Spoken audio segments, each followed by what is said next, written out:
Total Wireless store, we know those big wireless carriers are one size fits all. And that's the commercial. Peace, peace, peace, peace, peace, peace, peace, peace, peace. Yeah, I'm about to discuss something that has been talked about, something that's being talked about,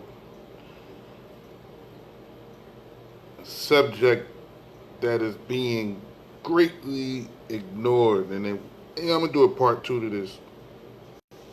I'm going to definitely do a part 2 because there's some audio and some video that I want to show my people that I'm unable to do right now.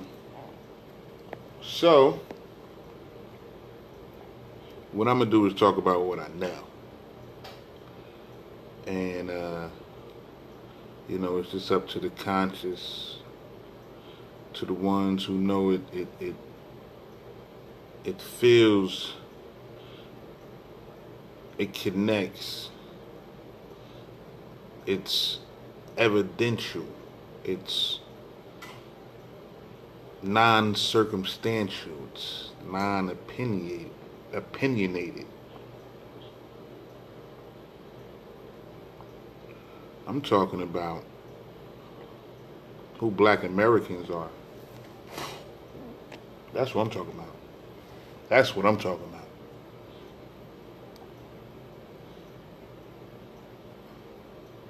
Who are the Black Americans, now called African Americans, used to be called Negroes and Coloreds? I myself am a so-called Black American. That's all I ever knew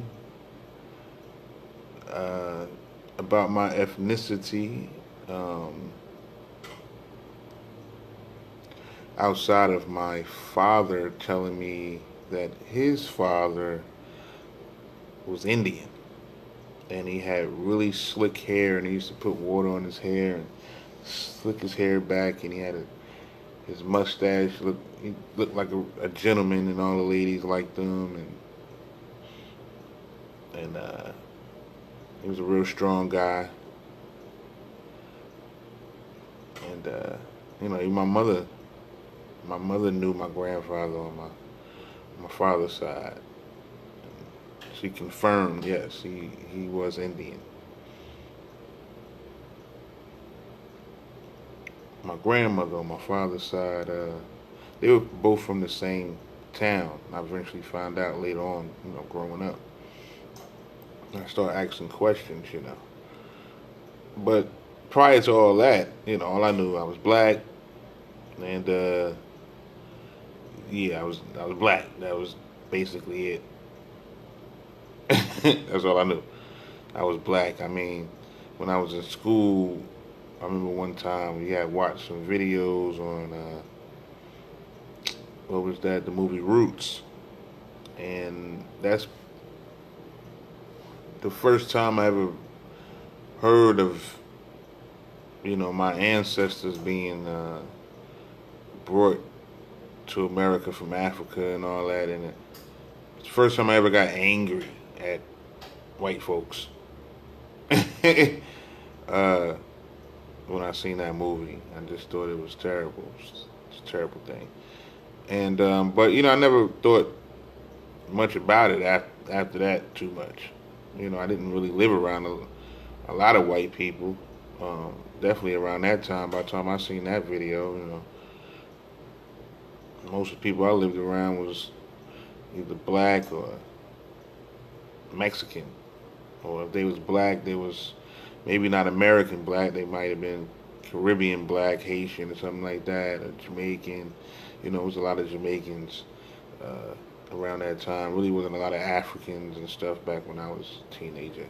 Wasn't a lot of Africans here. It was Haitians, it was Mexicans, Puerto Ricans. Not many Africans.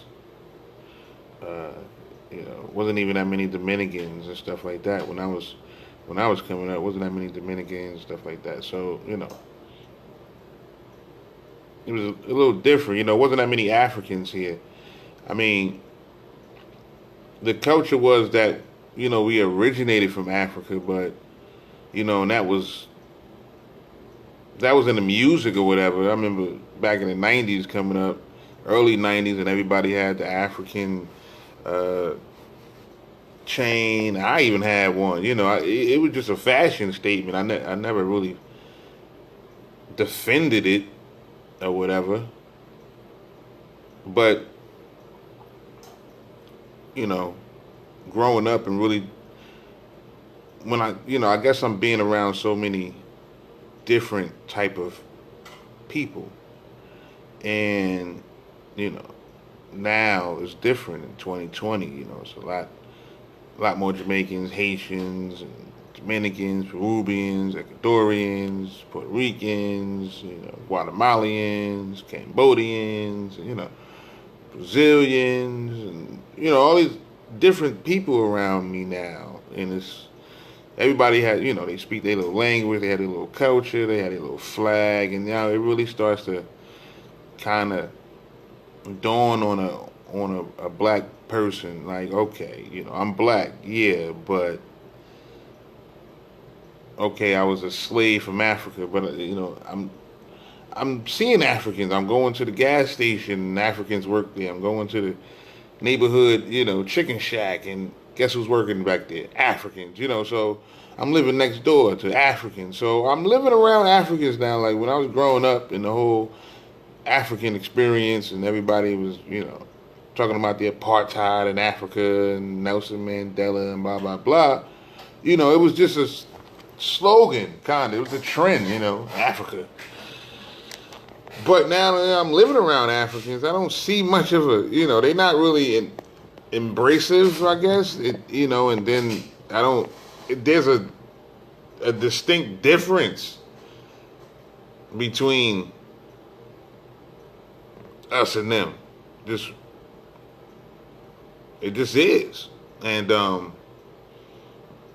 done befriended Africans and, eventually had that talk with them like, yo, really, like, I used to ask Africans, like, where I look like I'm from in Africa, and they'd say something like, oh, you look like from Ghana, something like that. But,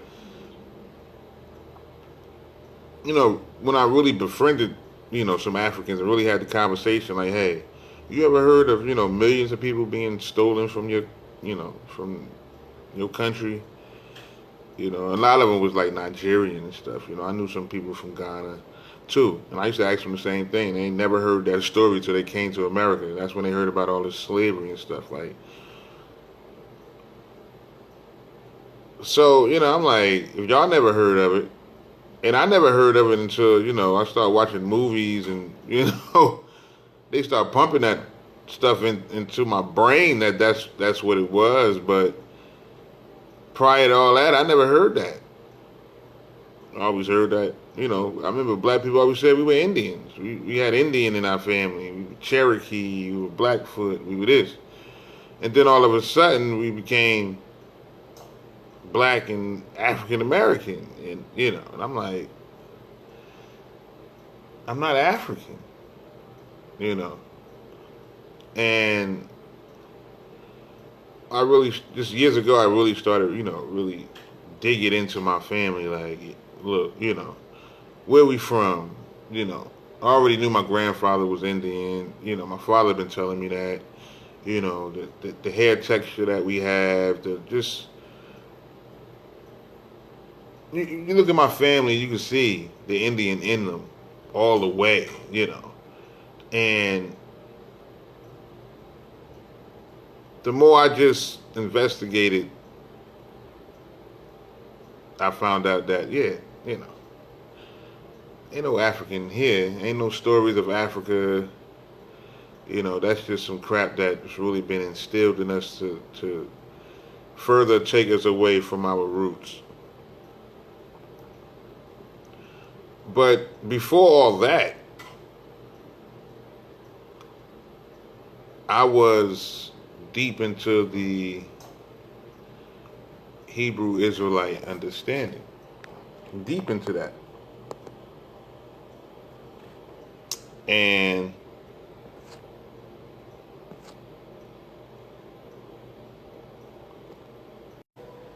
I was deep into that. And I started studying the Hebrew Israelite movement, and how I got to it was, at first I was looking up gangs and stuff. I was looking up Bloods and Crips. I was at some point about to join a gang at some point. So I was looking up gangs and how they formed and what they was all about, the Bloods and the Crips. And, I found out the Crips was community revolution and progress, and it was really started to help the community. It was basically a branch off from the Black Panther movement that was destroyed by J. Edgar Hoover, and the Bloods was brotherly love, override oppression and destruction. So I'm like, okay, it started off positive because of racism. I get it. Then I started studying, the Black Panthers and Huey P. Newton and Bobby Seale and Fred Hampton from Chicago, and all the chapters, and how did that go about, and how did that even start? And it started from the same reason that the Bloods and Crips started, was because of systematic, what they call today, systematic racism or aggression from white people. Whites had gangs, and then blacks had to form gangs to protect themselves. And really, these were school kids and stuff walking to school that was being terrorized by white folks, and they used to come together and form what they would call a gang to protect themselves and protect their neighborhoods from white gangs like the Spook Hunters and stuff like that. So okay, then I went further back before that, civil rights movement, and Martin Luther King, Malcolm X, and, just a whole host of other people. So okay. So I started looking at before that. Okay, so we get slavery, plantation slavery, and the horrors of that. Then it get to the slave ships.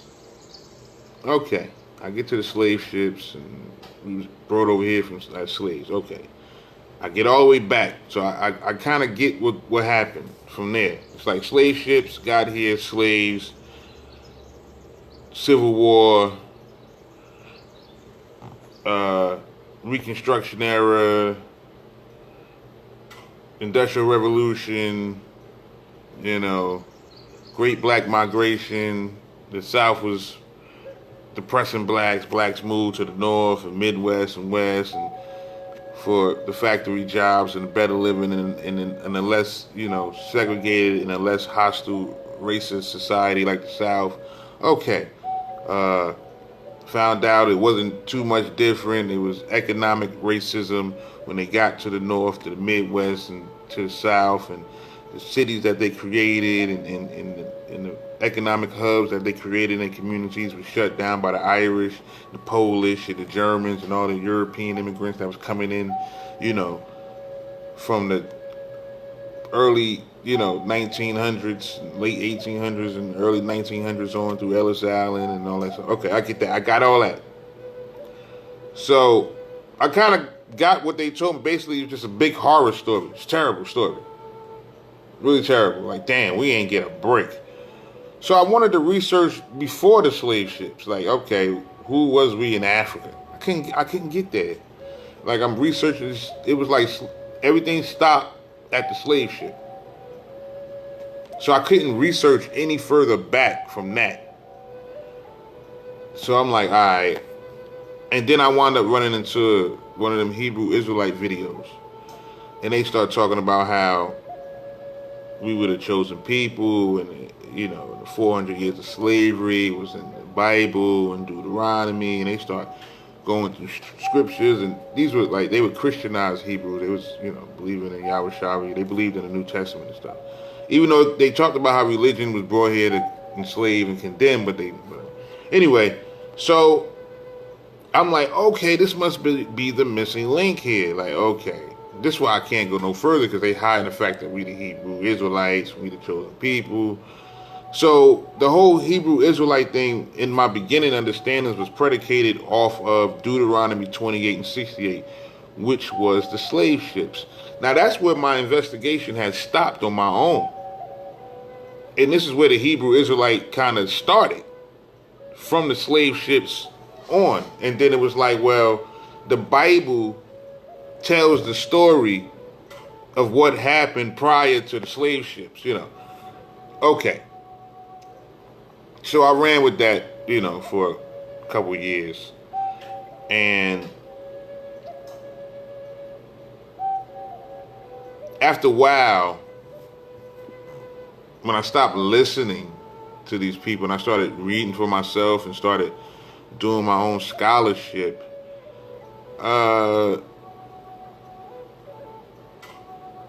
it didn't match. Our situation in America kind of didn't match exactly what the curses was saying.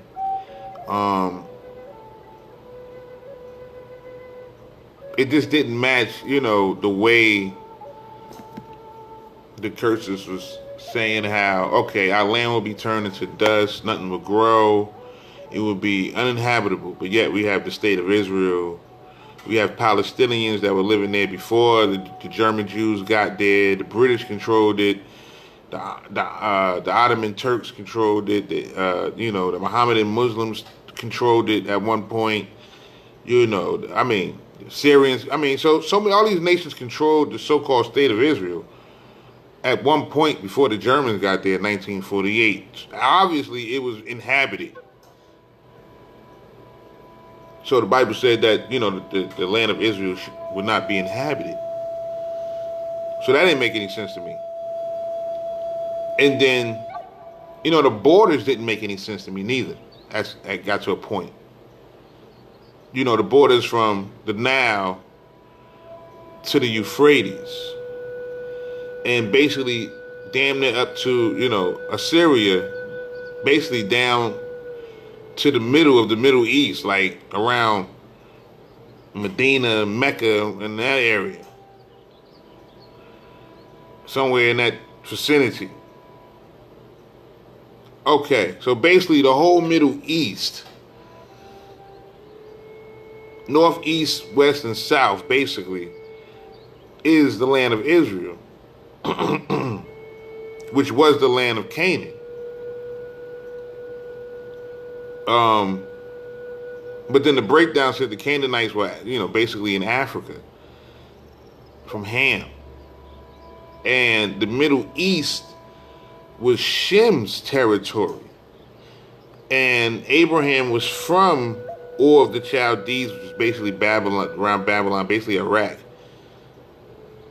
So he was supposed to be given the land that, he ain't know nothing about. So he traveled all this great way from, to Haran with his father, and then left his father's house and went to the land of Canaan, then went to Egypt, and went back to the land of Canaan and stayed there. And then the story, the rest of the story. And, he was given the borders, and the borders of his land was the land he was already on, the land he already traveled over. So, that kind of didn't make any sense to me. And,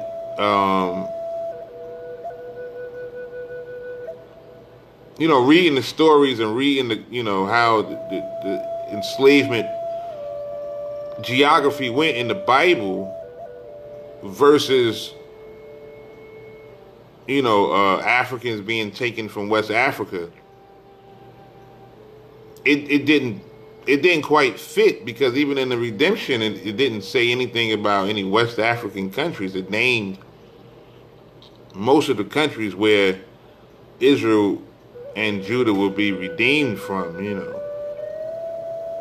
and none of them was in West Africa or America for that point. So that kind of confused me. So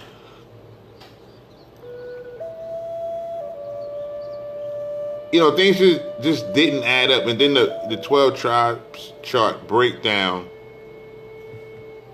confused me even more, being that the Assyrians, who do exist today, had taken all 10 tribes into captivity, wholly taken the Israelites away. That's and that's why the Bible breaks Israel and Judah because of the separation. And the Assyrians wholly took uh, the Israelites away, the whole 10 tribes. So I didn't understand how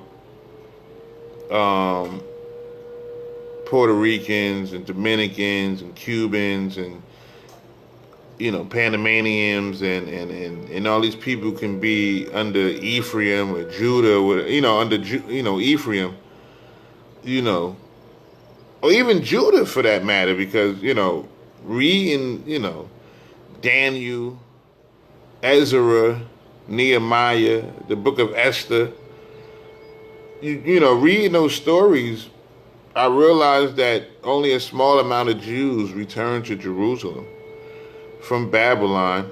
And reading the book of Esther, I definitely realized that there were Judites from Ethiopia, or Kush, all the way through Hindu Kush, or what they call India today.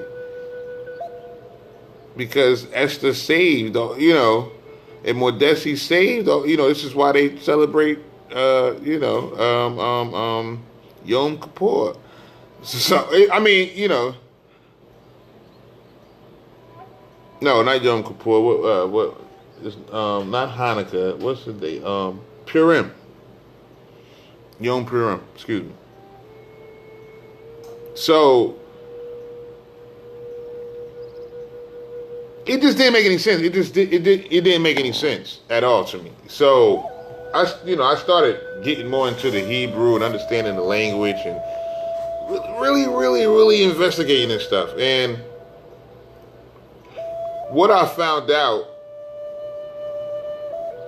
is even more dynamic than when I was introduced into the Israelite theology, and which now has become a cult.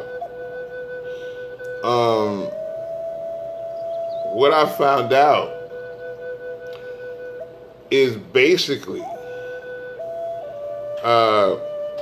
from my research and praying and asking for the knowledge and the true path to the true truth.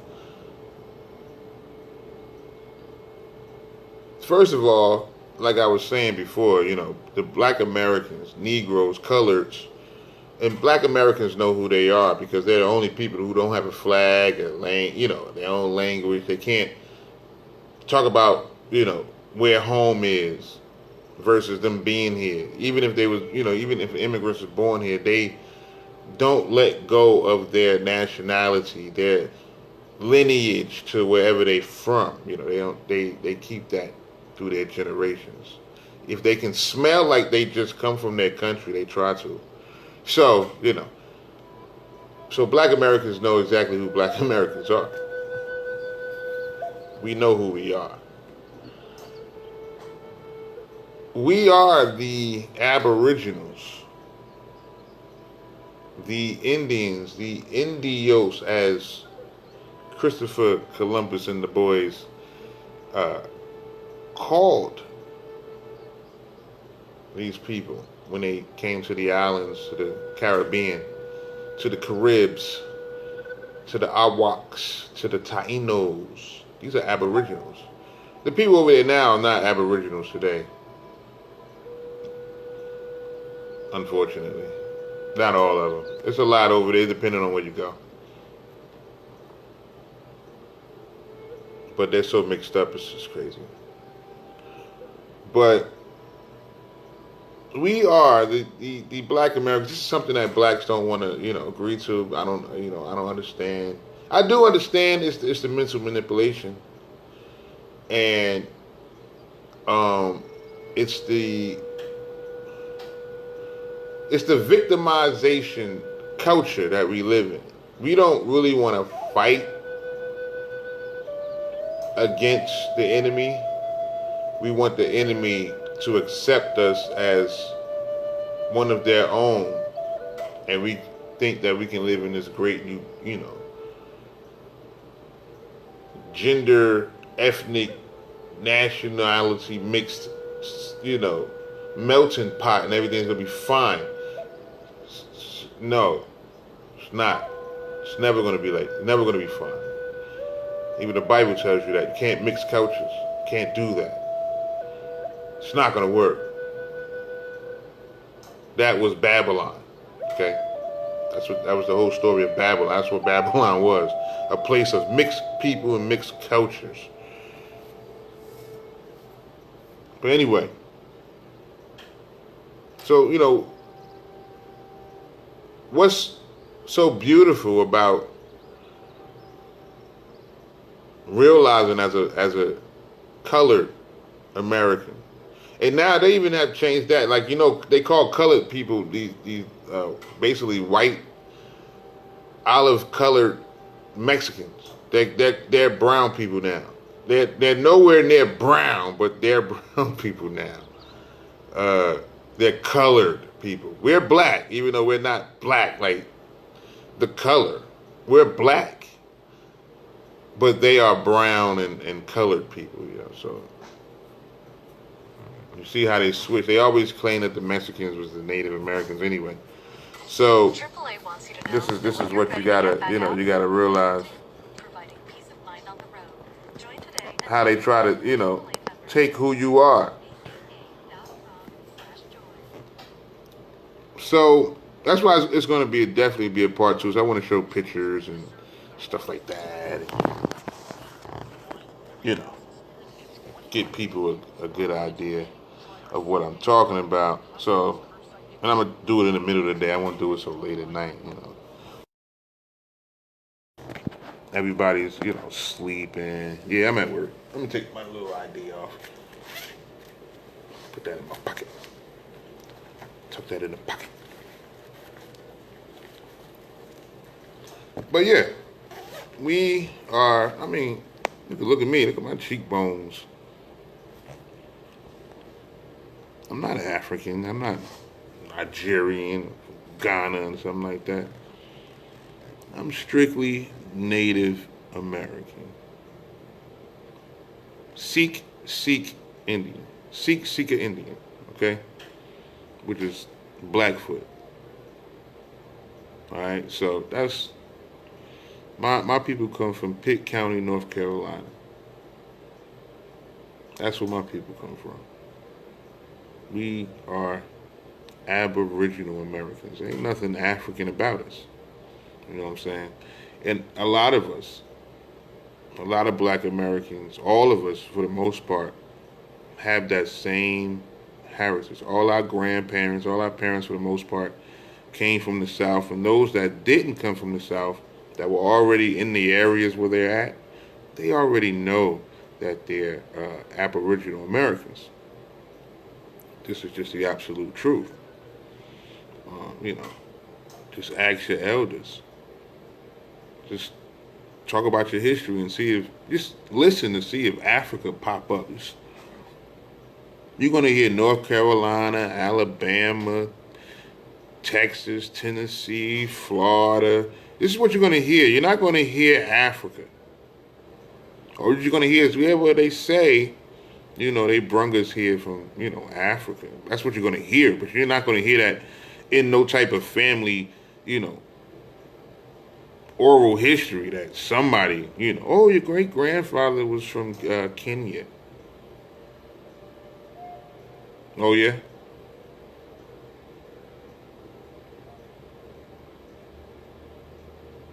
He was the only one? Nobody else? Because, Africans always bring their family. They don't come over here by their damn selves. So, And even if they do, you're going to know your family back home. You're going to most Africans still carry their tribal names. Think about that. Think about that. Just contemplate on that for a minute.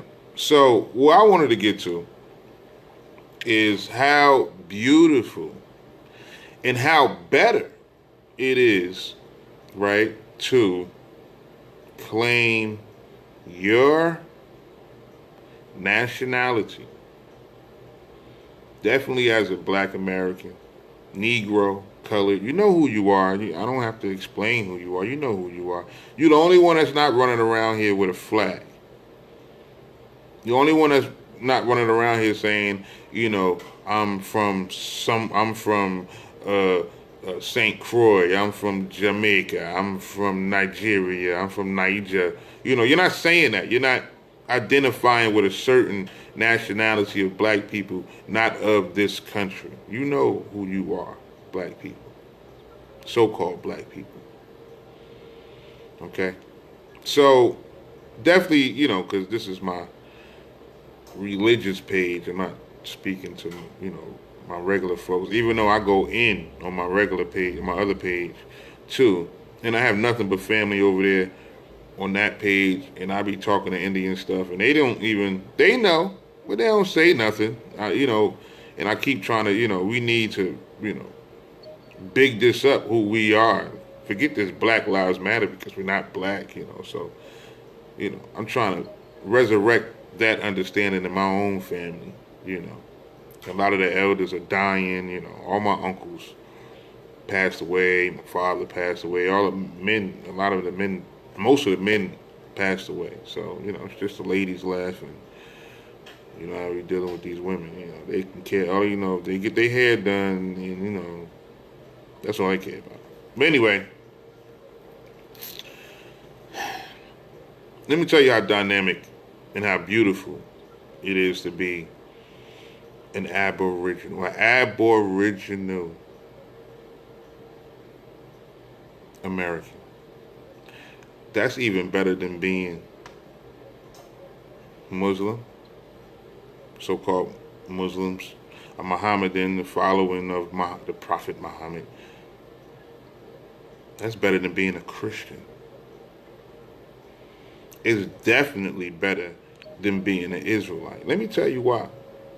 See, let me tell you why being an Aboriginal American is so much more better and more righteous and more connected to the very book that your religion is based on. The very character of the book that your religion is based on. Being an Aboriginal American connects you greater to that individual than all the religions combined. Do you understand me? No, you don't understand me. So I want to get you to understand me. Who is the patriarch of monotheism? Who is the patriarch? Who is the so-called first person to believe in the one God, in the oneness of God, in one creator of all? Who was this individual according to the Bible? If you said AbRaHaM, you are correct. I don't have any stickers or lollipops, but you are right. AbRaHaM is the patriarch of monotheism. This is what King James, this is what it says in his version, this is what white people say, this is what the Pope say. This is what all three major religions agree on, that AbRaHaM is the patriarch of monotheism, meaning he is the first one to consider the belief in just one deity, one God. And this God was the creator of all heaven and all earth and everything in it, on it, that breathes in it, that flies in it, just the creator of every single thing, bad, good, everything. AbRaHaM. Now, how does a Aboriginal connect with that? Like, how is that, what does he have to do with Native Americans? Well, you might, for some of my Hebrew Israelites, black Hebrew Israelites, and Hispanic Israelites, they call themselves Hebrew Israelites, but the H is really for Hispanic Israelites. And most of those Hispanics are not even my complexion. So, they're not even real Tainos for the most part. So, let's break down the linguistics. This is going to be fun. So, I got to turn this camera around. So, let's break down the linguistics. I'm going to use the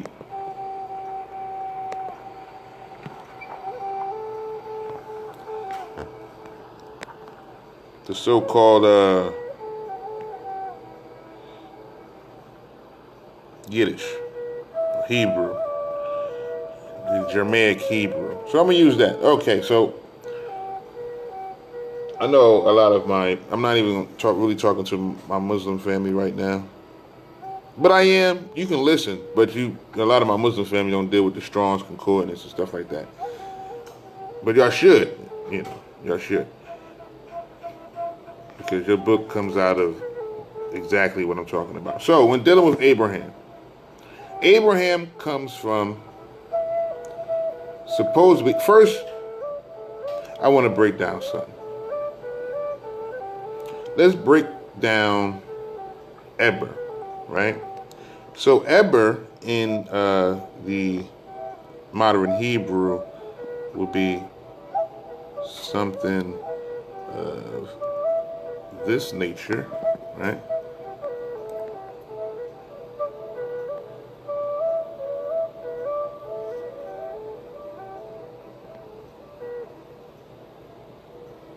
Okay, so Eber. So basically, this is an I.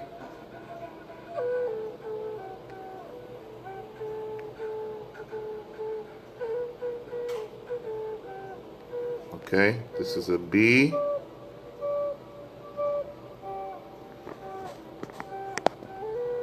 And this is a R.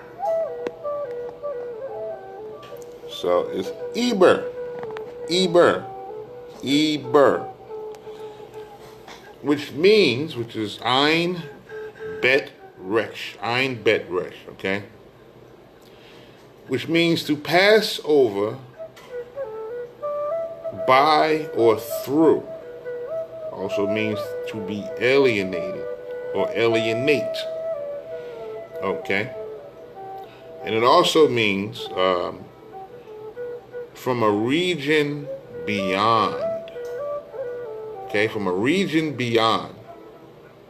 And that is Strong's Concordance number 5677. 5677, if you want to look that up. Now, Eber is supposed to be the descendant of AbRaHaM. But I'm going to show you a big difference, okay, between the Hebrews and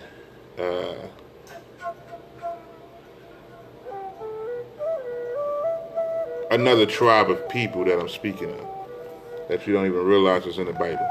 Okay, so this is Eber. Eber. This is supposedly the descendant of, this is basically the individual who started the Hebrews. Eber. Okay, so let's get this out the way. Now, in so-called Hebrew, modern Hebrew, this is how they will.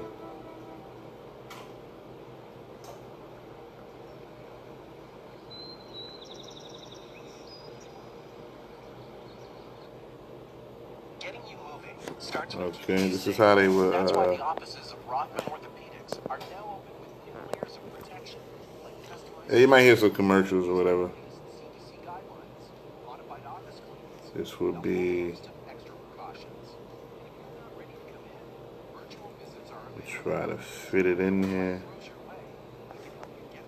All right, so this will be Ibri, which basically translate to Hebrew or Hebrews. okay, which is I, B, R, Y. Hebrew, which means Hebrews, which goes back to Eber, or Eber, which means to pass over, by, through, alienate from a region beyond. Okay? So, this is the Hebrews.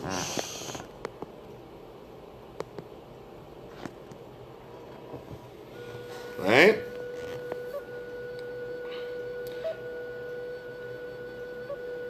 You see the spelling? I-B-R-Y. And which the Hebrews comes from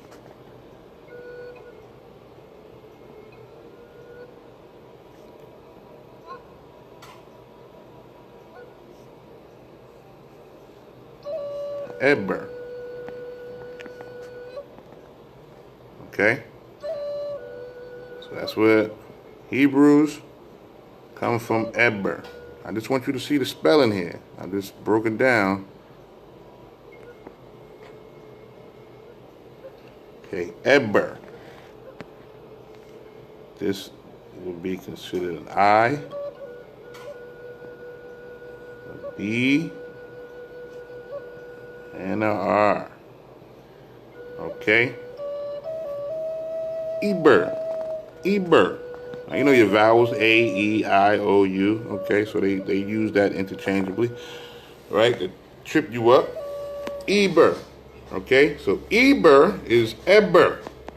Eber, which means to pass over, by, through, alienate. The Hebrew letters are Ayin, which is like a backwards Y right there. The next letter is like, you remember the game Hangman? It look like a number 1 kind of right there. Okay. That is a bet, and the next letter is, which looks like a backwards 7, is an R, a resh. Okay, so Ayin, bet, resh, that's Eber. From Eber comes from their Yiddish.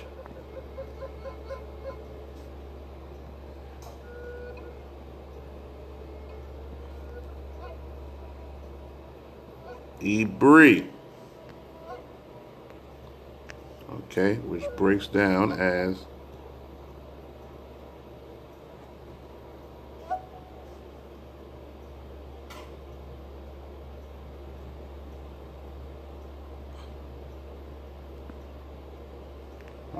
Ibri.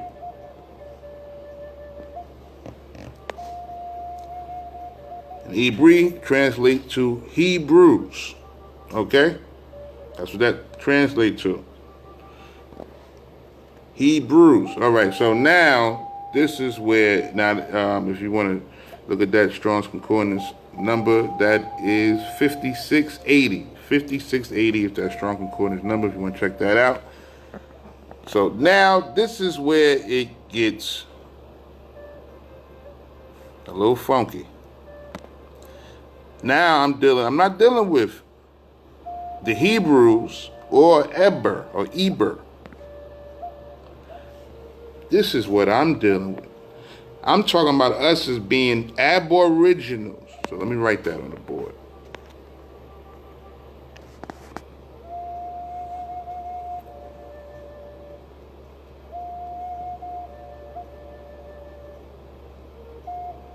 Yeah, they messing me up. Come on.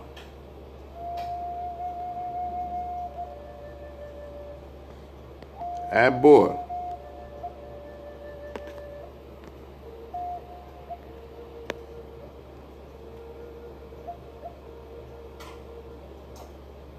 You see, they ain't even letting me get the B in there.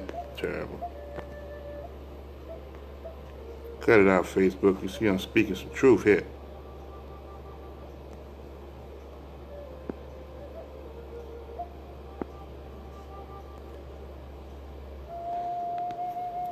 Abor. What does this mean? Now we know this is a part of the word aboriginal, right? So, can this word be somewhere in Hebrew to mean something? Yes, it does. Yes, it does. This word actually breaks down to this.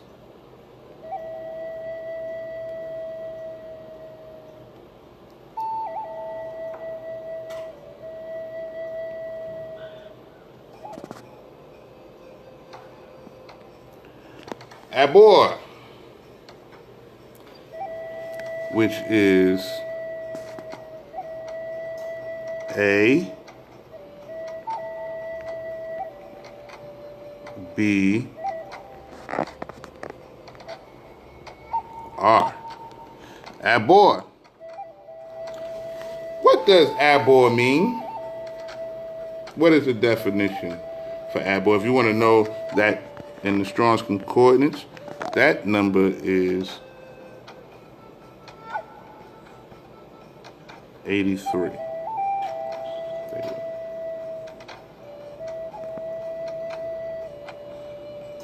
Strong's Concordance number 83. You want to check that? What does abor mean?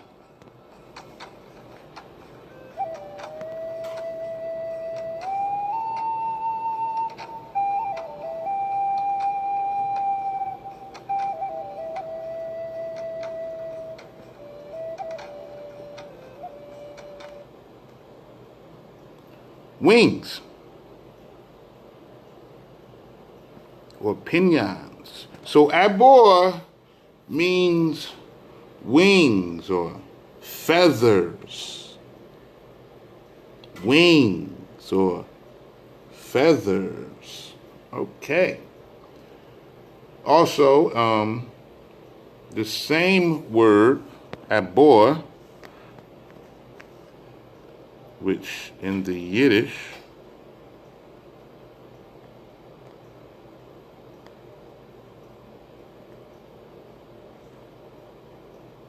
the same word, abor,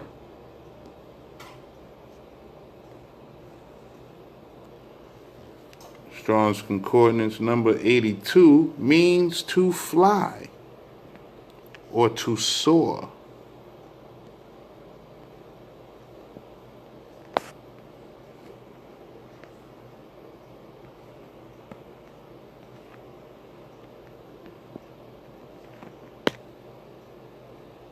Okay, to fly or to soar.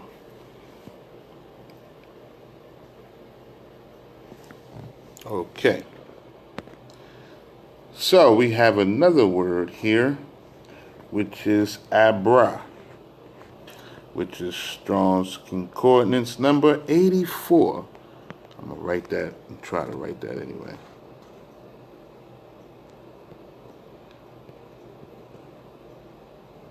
AbRaHam.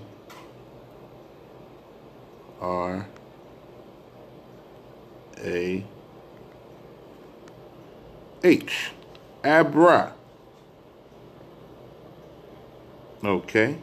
AbRaHaM. So let me see if I can do the Yiddish.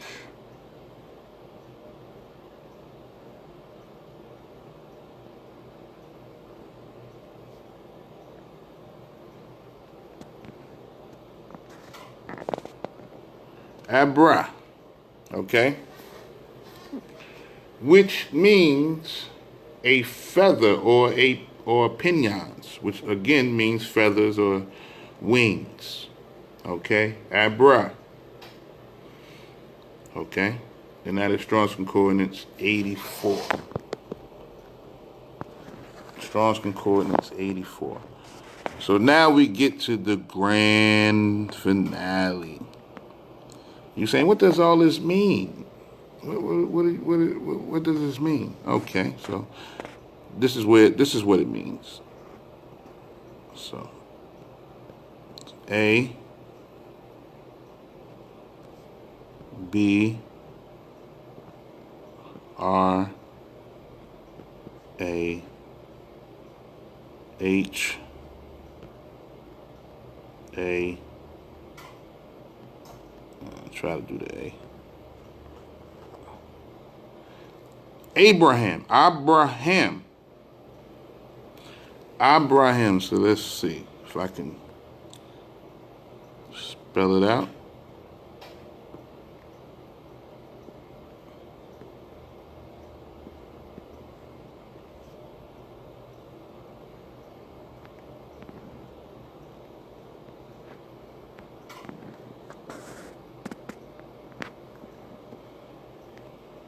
Okay, so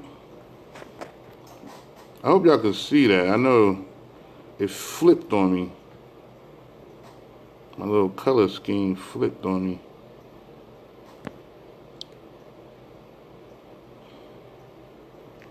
So let's see if I can straighten out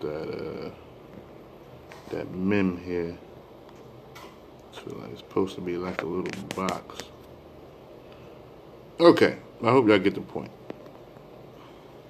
AbRaHaM comes from Abra. So when dealing with Yiddish, right, there's something you need to know about the grammar. The name Abraham, right?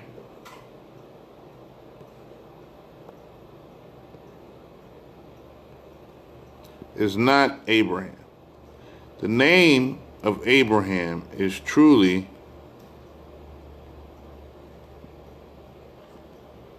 Abra. Okay? So the name of Abraham is Abra.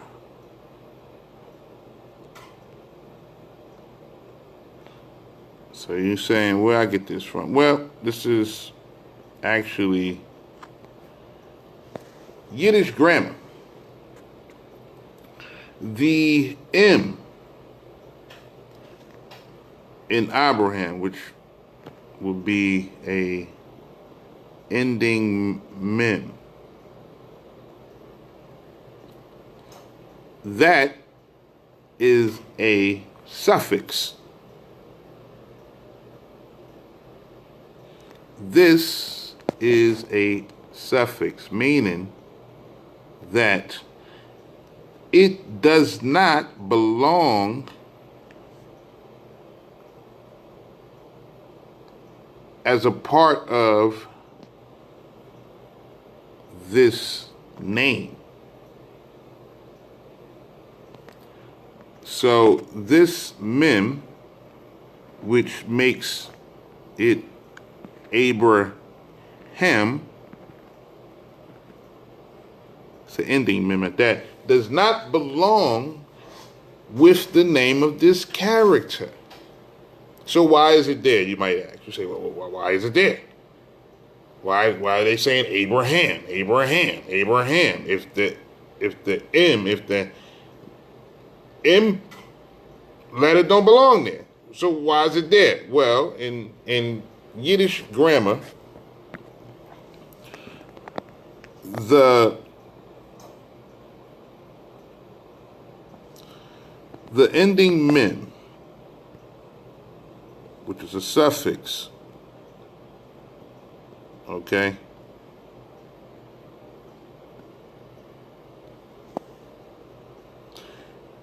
and it comes with a dagesh or a nukit or a vowel point that looks like a little T. That usually goes on the letter behind the mem to show that that is a suffix. Okay. That with the vowel point lets you know that it doesn't belong with the actual name.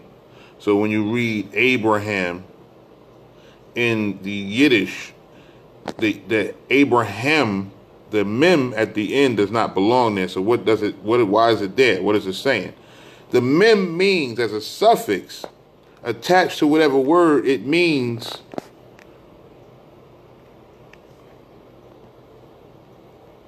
it's third person. It's a third person singular or whatever. It means there. That's what it means, there. So it's there, whatever word is, whatever the meaning of the word is attached to. Okay?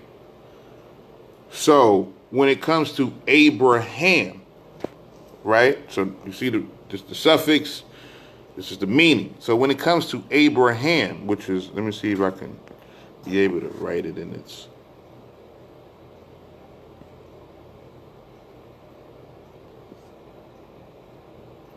I probably won't be able to fit it all here.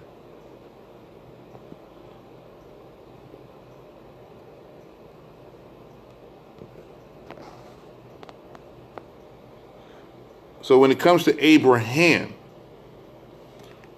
the mem, which I'm going to put in red, is not a part of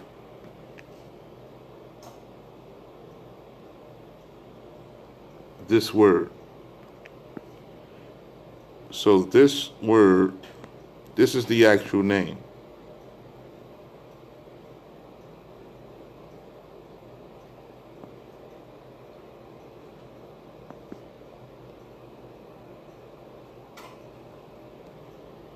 That's the actual name, which is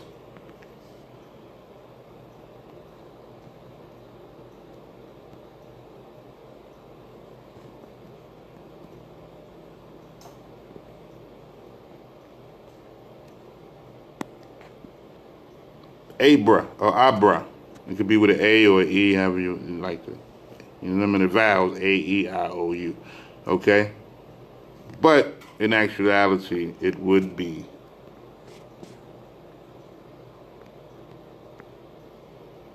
Abra.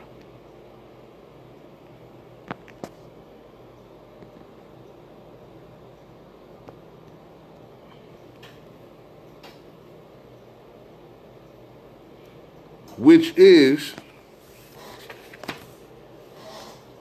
Hebrew Strong Concordance number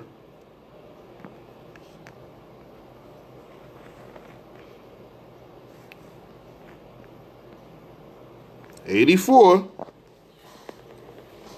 Okay? That's the true name of AbRaHaM, is Abra. Abra. Okay? Which means what? What does Abra mean? You look it up. It means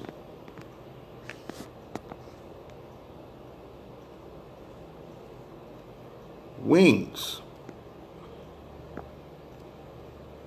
or feathers. Okay?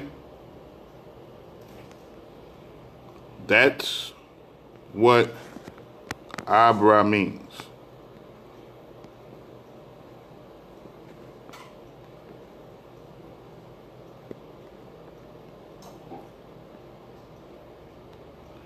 So, basically, AbRaHaM name means wings, feathers, okay? So, what, again, the mystery mem here at the end, remember the mem, which make it AbRaHaM, or AbRaHaM?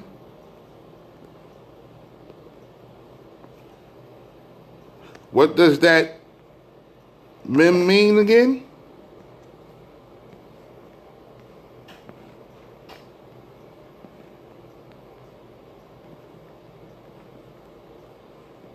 There. Oh, let's not forget the suffix men have the kamesh there, which is a vowel point.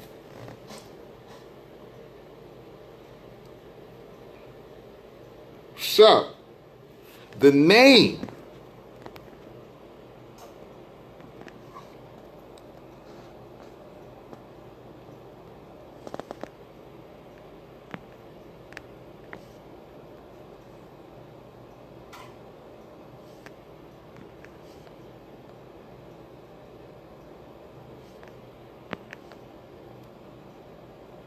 AbRaHaM.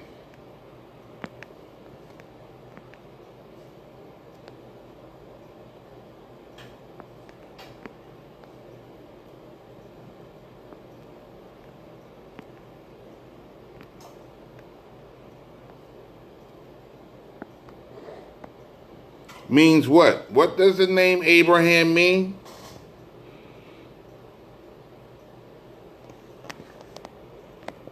Don't forget the mem. The mem means what? There. What? What does Abra mean? Wings. So, the name AbRaHaM means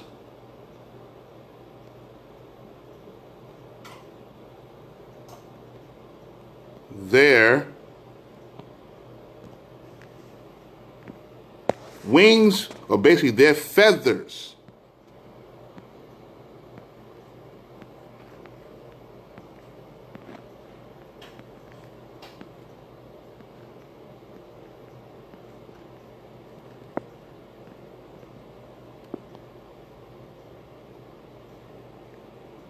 Their feathers.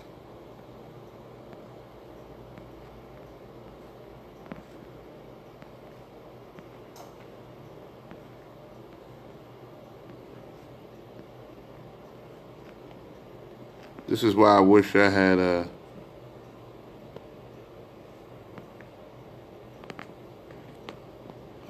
some audio or pictures or something I can go along with this video real quick.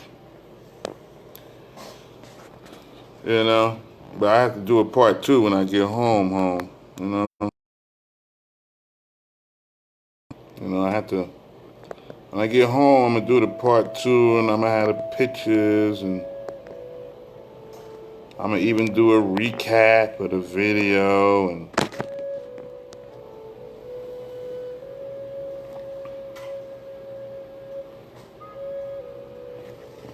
so AbRaHaM, now you know. AbRaHaM means their feathers.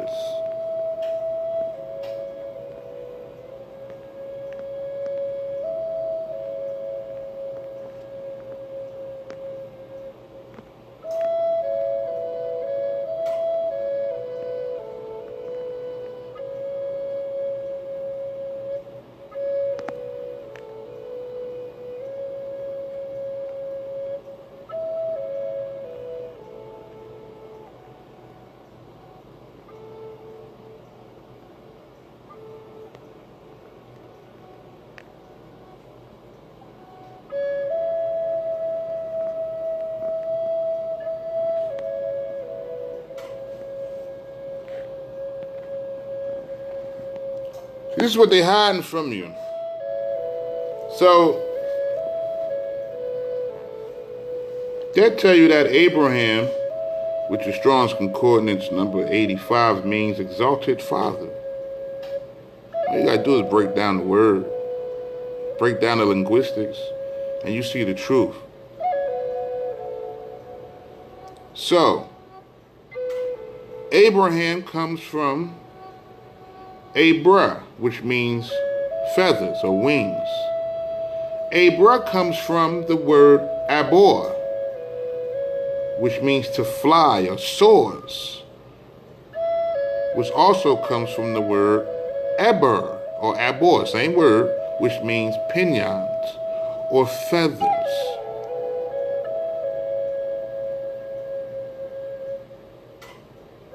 So, the Aboriginals are the people of the feather. They are the people of the wings.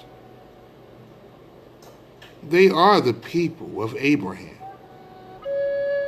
Because AbRaHaM means their wings. Know of a surety that your seed shall be a stranger in the land that's not theirs. They shall serve them and be afflicted 400 years.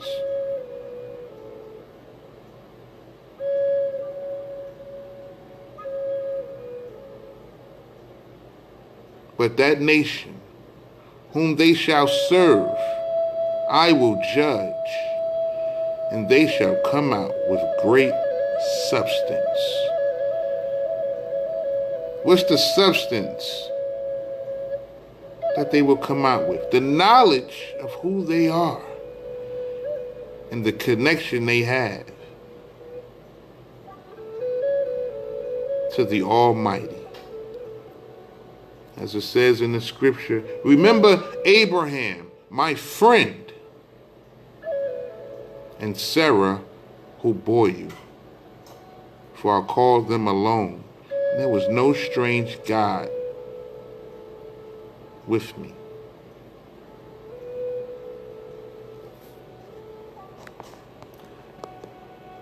I will have a part 2 with pictures and audio and video.